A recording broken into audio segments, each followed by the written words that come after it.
जब अर्जुन को अभिमन्यु का अनीति पूर्वक वध किए जाने का समाचार मिला तो वे विलाप करने लगे। तब भगवान श्री कृष्ण ने उन्हें दिलासा दिया।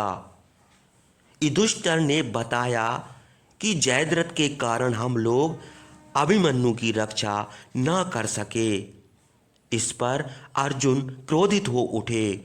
उन्होंने प्रतिज्ञा की, यदि अगले दिन सूर्य अस्त से पहले जयद्रथ का वध नहीं किया तो वे प्राण त्याग देंगे। और 14वें दिन के युद्ध से पहले ही कौरव सेना को अर्जुन की प्रतिज्ञा के बारे में पता चल गया। यह सुनकर जयद्रथ अत्यंत भयभीत हो उठा। दुर्योधन ने उसकी रक्षा की पूरी तैयारी कर ली थी।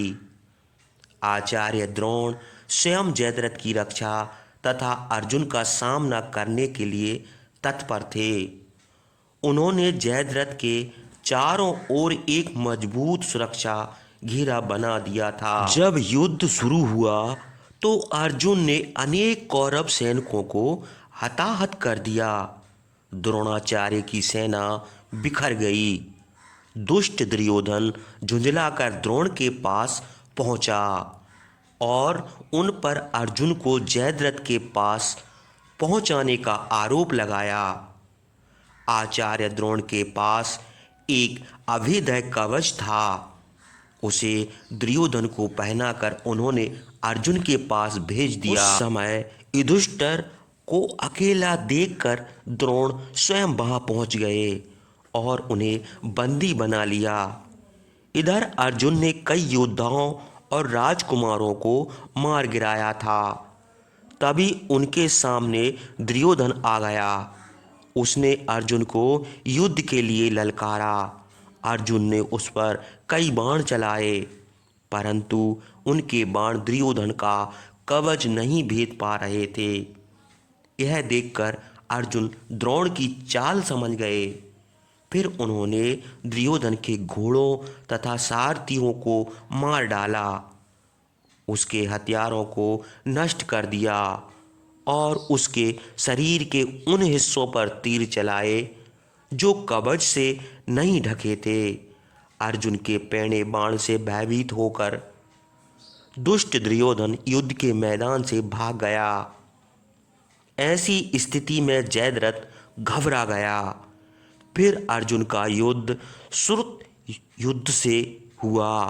दोनों ओर से भयंकर बाण चलाए जा रहे थे, परंतु अर्जुन उस पर भारी पड़ रहे थे। जल देवता वरुण ने श्रुत युद्ध को एक गदा दी थी। जब वह अर्जुन को नहीं हरा पाया तो उसने वह गदा भगवान श्री कृष्ण की ओर चला दी। इस गदा का प्रयोग निहत्थे व्यक्ति पर नहीं किया जा सकता था, अतः वह श्री कृष्ण के सीने से टकराकर वापस श्रुत युद्ध से जा टकराई। इससे उसकी तत्काल मृत्यु हो गई।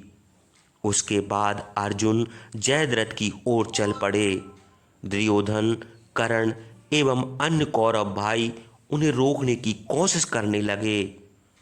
उसी समय अर्जुन को मालूम हुआ कि युधिष्ठिर को द्रोणाचार्य ने बंदी बना लिया है।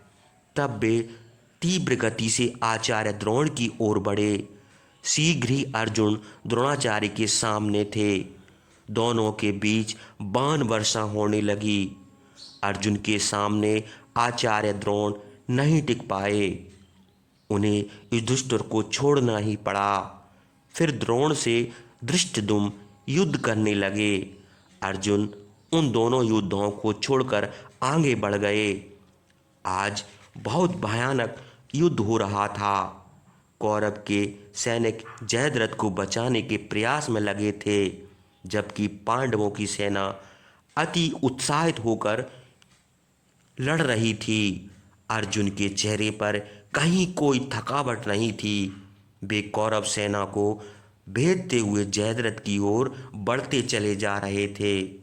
उधर भीम और कर्ण के बीच भयंकर युद्ध हो रहा था।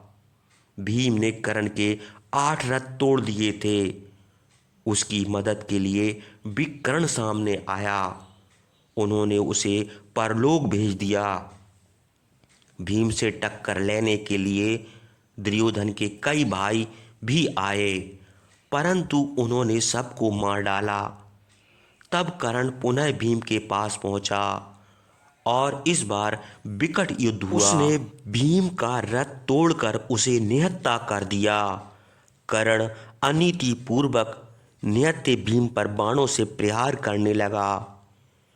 यह देखकर अर्जुन बहुत क्रोधित हुए।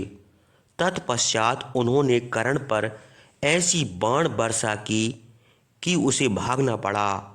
दूसरी ओर सात्यकी और भूरिश्रवा में कृपाण युद्ध हो रहा था। कृपाण के कुशल योद्धा भूरिश्रवा ने सात्यकी को घायल कर दिया। तब श्री कृष्ण के कहने पर अर्जुन ने भूरिश्रवा के बाण से सात्यकी की रक्षा की। फिर सात्यकी ने भूरिश्रवा को मार डाला। सूर्यास्त होने में अब कुछ ही समय बचा था। अर्जुन अभी तक जयद्रथ के पास नहीं पहुंच पाए थे। अर्जुन की आंखें जयद्रथ को ढूंढ रही थीं। भीष्म द्वारा बनाए गए युद्ध के समस्त नियम टूट गए थे, जिससे दोनों ओर के योद्धा बहुत दुखी थे। जब संजय ने महाराज धृतराष्ट्र को बताया कि भीम ने युद्ध में आपके कई पुत्रों को मार डाला, तो वे दुखी और निराश हो गए। धृतराष्ट्र बोले कि केवल मेरे पुत्रों की ही मृत्यु क्यों हो रही है।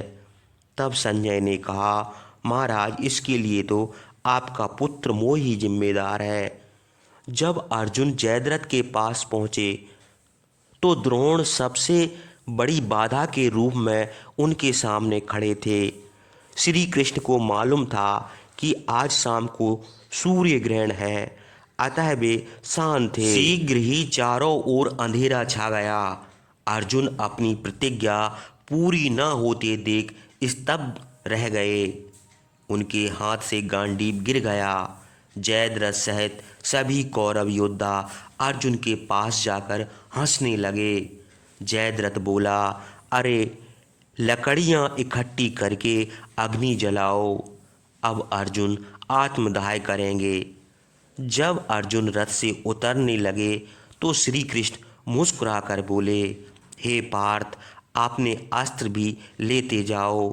यह सुनकर कौरव पक्ष हंस पड़ा।